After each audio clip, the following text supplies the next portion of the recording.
ये कहानी उस रात से शुरू होती है जब मीरा की दुनिया पूरी तरह से बदल गई। मीरा एक खूबसूरत और समझदार लड़की थी जिसका विवाह बड़े सपनों और उम्मीदों के साथ हुआ था। उसकी शादी एक संपन्न परिवार के बड़े बेटे से हुई थी। उसका ससुराल एक विशाल हवेली था जो पुराने ज़माने की शान और रुतबे की मिसाल थी। लेकिन मीरा के सपने तब बिखर गए जब एक दुर्घटना में उसके पति की मौत हो गई। उसकी दुनिया उजड़ गई और वह एक पल में एक खुशहाल बहू से विधवा बन गई। मीरा के जीवन में सिर्फ दुख ही नहीं था बल्कि अब उसे उन चीज़ों का सामना करना था जो उसने कभी सपने में भी नहीं सोचा था। उसके पति की मौत के बाद पूरे घर में सन्नाटा पसर गया। इस घर में अब सिर्फ मीरा और उसका ससुर बलवीर सिंह रहते थे। बाकी के लोग या तो दूर शहरों में बसे थे या फिर इस घर से नाता तोड़ चुके थे। मीरा का ससुर बलवीर सिंह, जो बाहर से एक प्रतिष्ठित और सम्माननीय व्यक्ति था, अंदर से बहुत ही खौफनाक और निर्दयी था। गांव और समाज में उसकी इज्जत थी, लेकिन घर के भीतर की असली तस्वीर कुछ और ही थी। पति की मौत के बाद बलवीर सिंह की निगाहें मीरा पर पड़ने लगी। पहले तो ये निगाहें उसे सामान्य सी लगी, लेकिन धीरे धीरे मीरा को एहसास होने लगा कि ये निगाहें कुछ और चाहती हैं। बलवीर सिंह के इरादे अब साफ होने लगे थे। मीरा को घर में रहने के लिए मजबूर किया गया था और उसकी हर हरकत पर बलवीर सिंह की पैनी नज़र थी। वह जब चाहे मीरा को अपमानित करता, उसे किसी भी काम के लिए मजबूर करता। मीरा के पास कोई चारा नहीं था।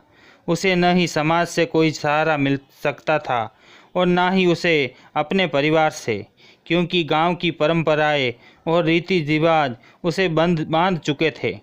बलवीर सिंह, जो कभी मीरा के पिता की तरह उसका ख्याल रखता था, अब एक दरिंदा बन चुका था जिसकी हरकतें दिन पर दिन बढ़ती जा रही थी। उसने मीरा पर शारीरिक और मानसिक अत्याचार शुरू कर दिए थे। वह उसे डराता, धमकाता और कभी कभी उसके साथ जबरदस्ती करता। मीरा की जिंदगी अब एक नर्क बन चुकी थी। उसकी चीखें हवेली की ऊंची दीवारों में कहीं खो जाती। मीरा ने कई बार भागने की कोशिश की, लेकिन हर बार बलवीर उसे वापस खींच लाता। वह अब अपनी बहू को एक वस्तु की तरह देखने लगा था जिसे वह अपनी इच्छाओं के अनुसार इस्तेमाल कर सकता था। मीरा अकेली, डरी हुई और बेसहारा थी और बाहर का समाज उसे दोषी मानता। मीरा का एकमात्र सहारा अब उसकी आस्था और उम्मीद बची थी। शायद कभी ये सब खत्म होगा, लेकिन हर बीतता दिन उसके लिए और भी मुश्किलों का पहाड़ बन जाता। उसने अपनी सख्त किस्मत से लड़ने का निर्णय किया, लेकिन कैसे, ये उसे खुद भी नहीं पता था।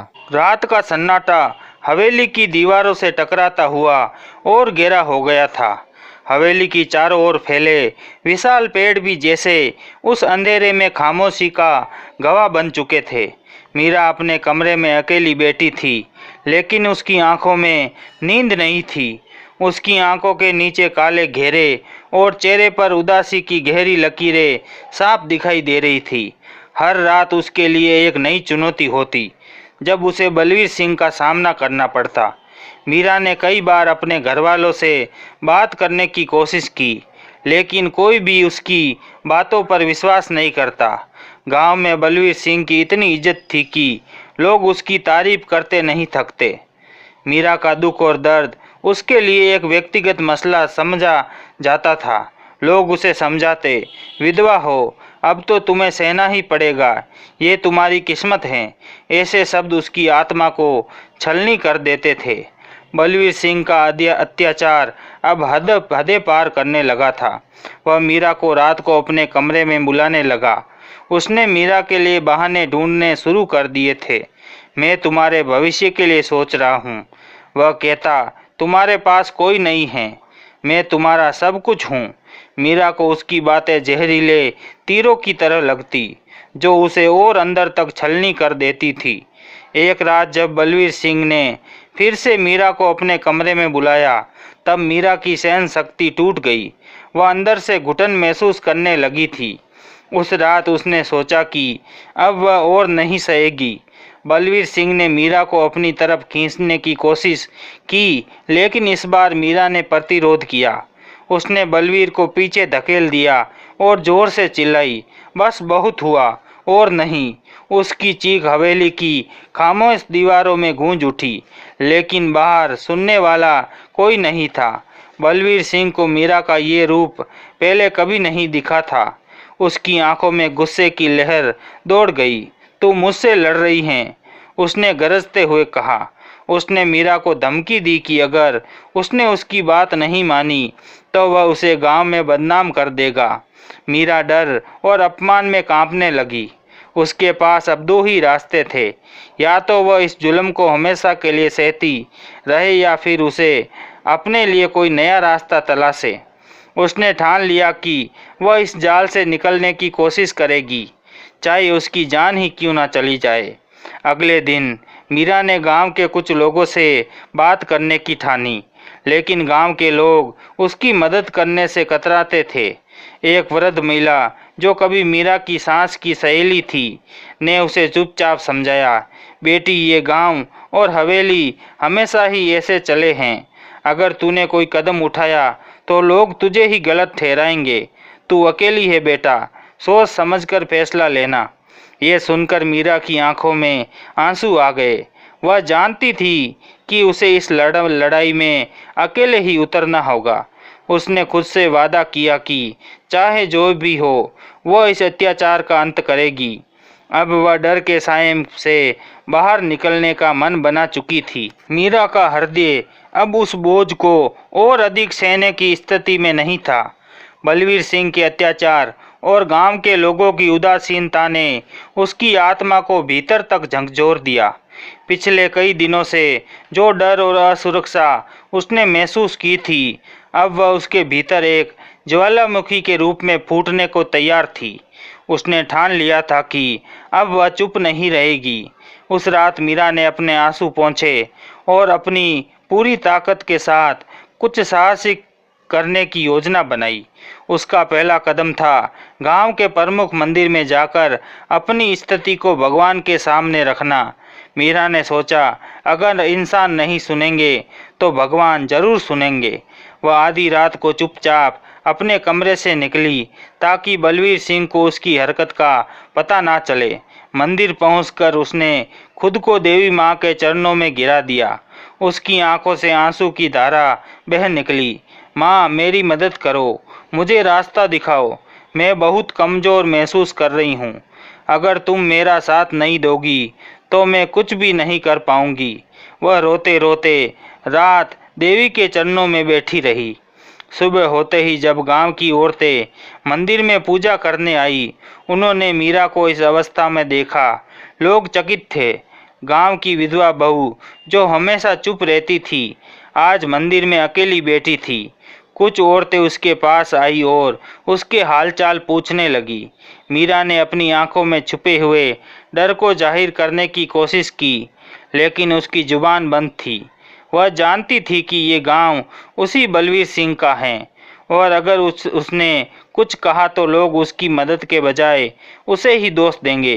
हालांकि एक महिला जिसे लोग काकी कहते थे, मीरा के पास आई और उसे सहारा देते हुए कहा, बेटी कुछ कहना चाहती हो क्या? मीरा ने हिचकते हुए अपनी व्यथा बतानी शुरू की। धीरे धीरे उसने अपनी सारी कहानी कह दी। बलवीर सिंह के अत्याचार और उसकी रातों की यातनाएं और उसका डर। काकी ने गहरी सांस ली और कहा, बेटी मैंने बहुत कुछ देखा है इस गांव में। तेरी हालत देखकर मेरा दिल तड़प उठता है। काकी ने मीरा को यह सुझाव दिया, अगर तू यहाँ रहकर कुछ नहीं कर पा रही है तो भाग जा। ये हवेली तेरा कब्रिस्तान बन जाएगी अगर तूने जल्द ही कुछ नहीं किया। यह सुनकर मीरा चौंक गई। भाग जाना, ये विकल्प उसने पहले कभी नहीं सोचा था। भागने का मतलब था कि उसे अपने पुराने जीवन को पूरी तरह से छोड़ना पड़ेगा। समाज में उसका नाम मिट जाएगा। लेकिन मीरा को अब एक बात समझ आ गई थी कि उसकी ज़िंदगी से ज़्यादा कीमती कुछ नहीं है। मीरा ने फैसला किया कि भागने का प्लान बनाएगी, लेकिन ये काम आसान नहीं था। बलवीर सिंह हमेशा उसकी निगरानी में रहता था। एक एक कदम पर उसकी निगाहें होती, मगर मीरा का दृढ़ निश्चय अब उसकी ताकत बन चुका था। उसने कुछ छोटे छोटे कदम उठाने शुरू किए। सबसे पहले उसने बलवीर सिंह के सामने अपनी पुरानी झुकी हुई छवि को बनाए रखा, ताकि उसे कोई शक ना हो। दूसरी तरफ मीरा ने काकी से मदद मांगने का फैसला किया। काकी ने उसे गांव के बाहर के रास्तों की जानकारी दी, जिससे वह बिना किसी को बताए गांव छोड़ सकती थी। गांव के पूरब में एक पुराना रास्ता है जो सीधा जंगल की तरफ जाता है। वहां से तू शहर पहुंच सकती है। मीरा के लिए ये जानकारी किसी अमूल्य खजाने से कम नहीं थी। अगले दिन कुछ दिनों तक मीरा ने सावधानी से अपनी योजना बनाई। उसने धीरे धीरे कुछ जरूरी चीज़ें एकत्रित की, पैसे, कपड़े और थोड़ी बहुत खाने की सामग्री। हर रात जब बलवीर सिंह सो जाता, वह अपने भविष्य के बारे में सोचती और अपनी हिम्मत को मजबूत करती। हालांकि उसके दिल में अब भी एक डर था कि अगर उसकी योजना असफल हो गई तो बलवीर सिंह उसे कभी माफ़ नहीं करेगा। फिर एक दिन ऐसा आया जब मीरा ने फैसला कर लिया कि वह अब भाग जाएगी। उस रात हवेली में असामान्य रूप से शांति थी। बलवीर सिंह अपने किसी काम से बाहर गया हुआ था और ये मीरा के लिए सुनहरा मौका था। उसने धीरे धीरे अपना सामान उठाया और चुपके से हवेली के मुख्य दरवाजे की तरफ बढ़ी। हर कदम पर उसे डर था कि कहीं कोई उसे देख ना ले।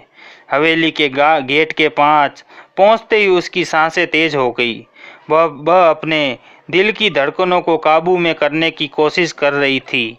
जैसे ही उसने दरवाज़ा खोला, उसे लगा कि उसके सपने की पहली सीढ़ी पार हो चुकी थी।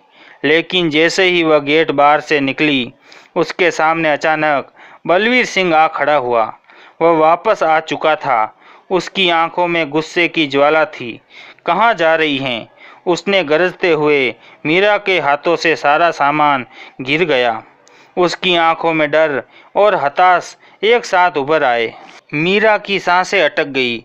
बलवीर सिंह को अचानक सामने देखकर उसके पैरों तले जमीन खिसक गई। उसके हाथ पांव कांपने लगे और उसे समझ नहीं आ रहा था कि अब क्या करे। बलवीर सिंह की आंखों में नफरत और गुस्से की ज्वाला जल रही थी। तू भागने की सोच रही है मुझसे? उसने अपनी दबी आवाज़ में कहा, जो तूफान से पहले की खामोशी जैसी थी। मीरा की जुबान बंद हो गई थी, लेकिन उसके दिल में अब भी एक हल्की सी उम्मीद बाकी थी कि शायद कोई चमत्कार हो जाए। उसने अपनी आंखें बंद कर ली और भगवान का नाम लिया। बलवीर सिंह ने उसका हाथ पकड़ा और उसे धक्का देते हुए अंदर की तरफ खींचा। तू मेरी इज्जत को मिट्टी में मिलाने की कोशिश कर रही है, उसने चीखते हुए कहा। मीरा ने कोशिश की कि वह खुद को छुड़ा सके, लेकिन बलवीर सिंह की पकड़ मजबूत थी। मैं तुम्हारा गुलाम नहीं हूँ, मीरा ने सांस जुटाकर कहा। ये सुनते ही बलवीर सिंह का चेहरा और भी लाल हो गया। उसने एक जोरदार थप्पड़ मीरा के गाल पर मारा, जिससे वह जमीन पर गिर गई। मीरा ने खुद को संभालने की कोशिश की, लेकिन बलवीर सिंह ने उसे उठने नहीं दिया। उसने उसकी बाहों को कसकर पकड़ा और उसे घसीटते हुए अंदर ले गया। हवेली के अंदर पहुंचकर उसने दरवाज़ा बंद कर दिया और मीरा को दीवार के पास धकेल दिया। अब हवेली के अंदर कोई नहीं था, ना कोई मदद, ना कोई आवाज़ सुनने वाला। बलवीर सिंह ने चिल्लाते हुए कहा, तू क्या समझती है मैं तुझे यहाँ से भागने दूंगा? मैं तुझे जिंदा नहीं छोड़ूंगा। तू मेरी इज्जत का सवाल है। तू मेरी हो चुकी है और जो मेरी होती हैं वह मुझसे कभी नहीं भाग सकती। उसकी बातों में एक अजीब सी वैसीपन था, जिससे मीरा की रूह कांप गई। मीरा ने अपनी सारी ताकत इकट्ठा की और कहा, मुझे छोड़ दो। तुम मुझसे जितना चाहो मार सकते हो, लेकिन मैं तुम्हारी गुलामी में नहीं रहूँगी। मैं एक इंसान हूँ, तुम्हारी जायदाद नहीं। बलवीर सिंह ने हंसते हुए कहा, इंसान? तू एक विधवा है और विधवाओं का कोई अस्तित्व नहीं होता। इस घर में तेरा जो भी हिस्सा है वह सिर्फ मेरे कारण है। तू भागने की कोशिश भी कैसे कर सकती है? उसने मीरा के बालों को खींचते हुए उसे जमीन पर घसीटा। उसकी हरकतें अब हिंसक हो गई थी। मीरा दर्द से चीख उठी। उसने अपनी हिम्मत नहीं हारी। बलवीर सिंह ने उसे जमीन पर पटक दिया और उसके ऊपर झुककर कहा, अगर तू भागने की कोशिश करेगी तो तुझे दुनिया से ख़त्म कर दूंगा। तुझे कोई बचाने नहीं आएगा और मैं तुझे वहीं दफना दूंगा जहाँ से तू कभी वापस नहीं आएगी। उसकी आंखों में पागलपन साफ दिख रहा था। मीरा के आंखों में आंसू झलक पड़े। उसने अपने आप से वादा किया था कि वह हार नहीं मानेगी, लेकिन इस वक्त वह पूरी तरह से बेबस महसूस कर रही थी। वह अपने जीवन की सबसे बड़ी चुनौती का सामना कर रही थी। उसने सोचा कि अगर अब कुछ नहीं किया तो उसकी ज़िंदगी यहीं ख़त्म हो जाएगी। तभी बलवीर सिंह ने उसे छोड़ दिया और अंदर कमरे में कुछ ढूंढने चला गया। मीरा ने उस क्षण का फ़ायदा उठाने का फैसला किया। वह जैसे तैसे उठी और तेज़ी से मुख्य दरवाजे की तरफ दौड़ी, लेकिन दरवाज़ा अंदर से बंद था। उसकी हालत बेहद खराब हो चुकी थी। उसके गाल पर थप्पड़ के निशान थे और बाल बिखरे हुए थे। मीरा ने दरवाजे को ज़ोर ज़ोर से खटखटाया, लेकिन किसी ने नहीं सुना। उसकी सांसें तेज हो गई थी और वह अब पूरी तरह से भयभीत थी। वह एक कोने में सिमट गई और भगवान का नाम लेने लगी। उसने प्रार्थना की, हे माँ, मुझे बचाओ, मैं अब और नहीं सह सकती। बलवीर सिंह जब कमरे में वापस लौटा तो उसके हाथ में एक मोटी रस्सी थी। उसकी आंखों में दरिंदगी साफ दिख रही थी। उसने कहा, अब मैं तुझे सजा दूंगा।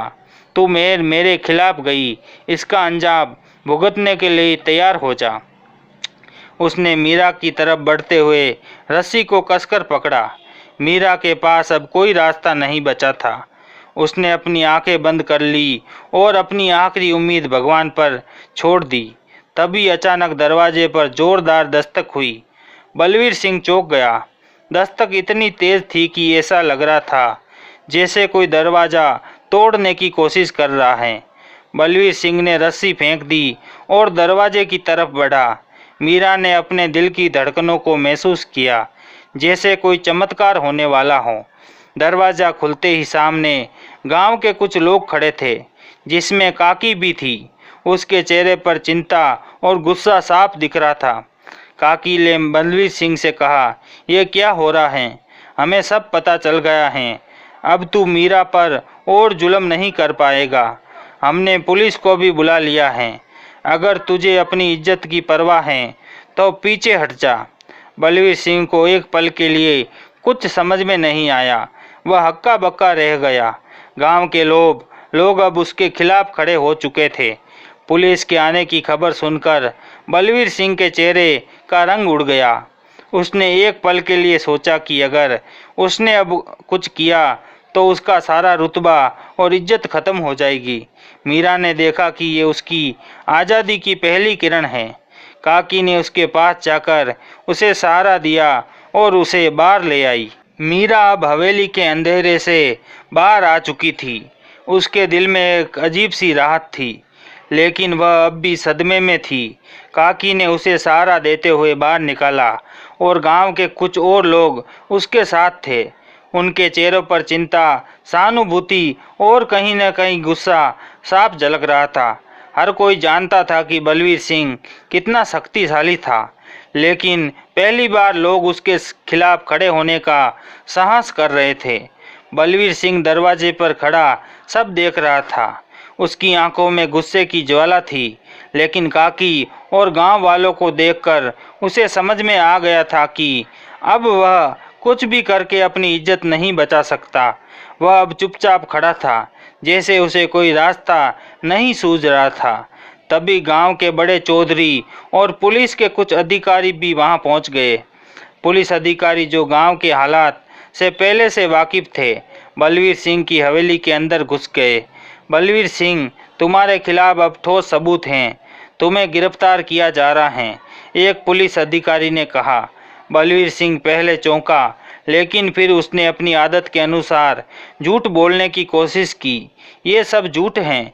ये औरत मेरे खिलाफ साजिश कर रही हैं। लेकिन इस बार उसकी आवाज़ में पहले जैसी ताकत नहीं थी। पुलिस अधिकारियों ने बलवीर सिंह को पकड़ लिया और उसे हथकड़ी लगा दी। गांव के लोग धीरे धीरे जमा होने लगे। हर कोई इस दृश्य को देख रहा था जो शायद अब तक असंभव माना जाता था। बलवीर सिंह को कोई भी गांव में कानून के खिलाफ जाते हुए देखने की हिम्मत नहीं करता था, लेकिन आज वह गिर चुका था। मीरा अब भी चुपचाप खड़ी थी। उसकी आंखों में राहत के आंसू थे, लेकिन उन आंसुओं के पीछे कुछ दिनों का दर्द छिपा हुआ था। काकी ने मीरा को गले लगाया और कहा, बेटी अब तू आज़ाद है। तुझे अब कोई डराने धमकाने वाला नहीं बचा। तेरा संघर्ष अब रंग लाया है। गांव के लोग अब मीरा की ओर मुड़ने लगे। अब तक जो लोग चुपचाप खड़े थे वे उसकी हिम्मत की तारीफ करने लगे। तूने बहुत बड़ा काम किया है, एक वृद्ध महिला ने कहा। हम सब तुझसे सीख लेंगे कि अत्याचार के खिलाफ कैसे खड़ा होना चाहिए। मीरा के चेहरे पर अब कुछ हल्कापन महसूस हो रहा था। पहली बार उसे अपनी ताकत का एहसास हुआ। उसने वो कर दिखाया था जिसकी कोई कल्पना नहीं कर सकता था। उसने बलवीर सिंह जैसे ताकतवर आदमी का सामना किया और उसे हरा दिया। लेकिन ये जीत सिर्फ मीरा की नहीं थी, ये उन तमाम औरतों की थी जो समाज के डर से चुपचाप अत्याचार सहती आई हैं। मीरा अब एक मिसाल बन चुकी थी। गांव के लोग जो कभी बलवीर के सामने झुके रहते थे, अब खुलकर उसकी आलोचना करते रहे थे। बलवीर सिंह को पुलिस ने जीप में बिठाया और गांव से बाहर ले गए। उसकी गिरफ्तारी ने गांव में एक नई शुरुआत का संकेत दिया। लोग अब खुलकर अत्याचार के खिलाफ बोलने लगे। बलवीर सिंह का साम्राज्य जो डर और झूठ की बुनियाद पर टिका था, अब बिखर चुका था। मीरा को अब एक नई जिंदगी मिली थी, लेकिन उसकी राह आसान नहीं थी। गांव वालों ने इसे समर्थन देना शुरू किया, लेकिन उसके मन में अभी भी समाज की पुरानी मानसिकता को लेकर डर था। वह जानती थी कि समाज इतनी जल्दी नहीं बदलेगा, लेकिन एक बात अब उसके मन में साफ थी, वह अब कभी किसी के आगे नहीं झुकेगी। काकी और कुछ औरतों ने मिलकर मीरा को सलाह दी कि वह अब खुद को ये आर्थिक रूप से सशक्त करे। उन्होंने उसे अपने पैरों पर खड़ा होने के लिए गांव में एक छोटा सा व्यवसाय शुरू करने का सुझाव दिया। मीरा ने उसकी बात मानी और कड़ी मेहनत से गांव में एक छोटा सिलाई कढ़ाई का काम शुरू किया। धीरे धीरे उसकी मेहनत रंग लाई और उसकी दुकान गांव में मशहूर हो गई। वह अब अपने दम पर खड़ी थी, बिना किसी सहारे के। वह दिन दूर नहीं था जब मीरा को गांव के प्रमुख मंदिर में एक सम्मान समारोह में बुलाया गया। वहां गांव के मुखिया ने उसे गांव की सबसे बहादुर महिला का खिताब दिया। मीरा के चेहरे पर गर्व की चमक थी, लेकिन उसने अपनी विनम्रता को बनाए रखा। मैंने जो किया वह किसी भी औरत को करना चाहिए जब उसके साथ अन्याय हो, उसने कहा। हमारी खामोशी ही अत्याचार को बढ़ावा देती है। इस घटना के बाद गांव में औरतों ने अपनी आवाज़ को मजबूत किया। कई और औरतें अपने घर में होने वाले अत्याचार के खिलाफ बोलने लगी। मीरा की कहानी अब गांव की सीमाओं से बाहर जाकर अन्य गांव तक फैल चुकी थी। वह अब सिर्फ एक आम महिला नहीं थी, वह एक प्रेरणा बन चुकी थी। मीरा की कहानी हमें सिखाती है कि चाहे परिस्थितियाँ कितनी भी कठिन हो, अगर हम अपने अधिकारों के लिए लड़ते हैं तो बदलाव संभव है। ये कहानी सिर्फ एक महिला की नहीं, बल्कि हर उस व्यक्ति की है जो अन्याय के खिलाफ आवाज़ उठाने का साहस रखता हो। तो दोस्तों, कैसी लगी ये कहानी कमेंट करके ज़रूर बताएं और अच्छी लगे तो चैनल को सब्सक्राइब करना ना भूलें।